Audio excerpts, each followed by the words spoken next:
বিশ্বকাপের জন্য ঘোষিত ১৫ সদস্যের স্কোয়াড নিয়ে খুব একটা বিতর্কের জায়গা না থাকলেও শান্ত লিটনদের ফর্ম নিয়ে সমালোচনা কম হয়নি। সাইফুদ্দিন আর মিরাজকে দলে অন্তর্ভুক্ত না করা নিয়েও জল খোলা হয়েছে অনেক। তবে এসবে কান্না দিয়ে বিশ্বকাপের আগে এবার নিজেই দলের মূল্যায়ন করলেন কোচ চন্ডিকা হাথুরুসিংহে।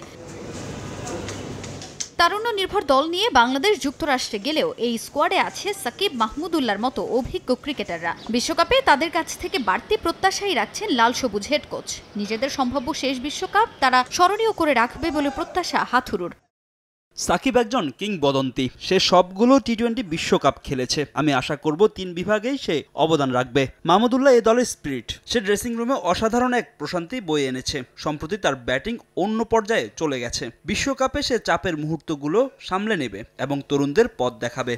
বিশ্বকাপে বাংলাদেশ দলের বড় চিন্তার কারণ টপ অর্ডার। ছন্দে নেই লিটন, শান্তদের কেউই। এ বিষয় নিয়ে চারিদিকে নানা সমালোচনার ঝড় উঠলেও হাতুরু ঢাল হয়ে দাঁড়াচ্ছেন শিষ্যদের পাশেই। শুধু টপ অর্ডার নয়, গোটা দলেই তিনি রাখছেন পূর্ণ আস্থা। লিটন আমাদের শীর্ষ ব্যাটারদের একজন। এই বিশ্বকাপে তার ব্যাট থেকে বড় কিছু প্রত্যাশা করছি। যে কোনো পজিশনে সে আমাদের অন্যতম একজন ফিল্ডার। সৌম্য সরকার গিফটেড ক্রিকেটার, যদিও তিনি ব্যাট প্যাচে আছে, তবে তিনি ম্যাচ উইনার। আর শান্ত খুবই ভালো একজন নেতা, যখন মাঠে নামে খুব লড়াকু মানসিকতা দেখায়। বিশ্বকাপে প্রথমবার নেতৃত্ব দেবেন, আমি নিশ্চিত সে চ্যালেঞ্জ নিতে প্রস্তুত। এদিকে বিশ্বকাপ দলে জায়গা পাওয়া তরুণদের নিয়ে নির্ভর কোচ রিশাদ হাসানকে মানছেন বিশ্বকাপের সারপ্রাইজ প্যাকেজ। আর টাইগারদের পেস ইউনিট যে স্বস্তির বড় জায়গা তা আরও একবার অকপটেই স্বীকার করলেন কোচ।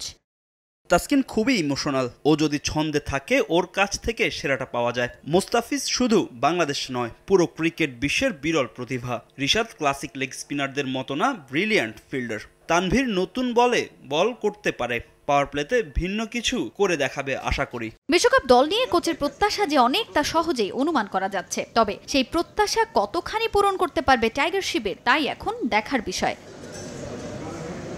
তাজিন খন্দকার, সময় সংবাদ।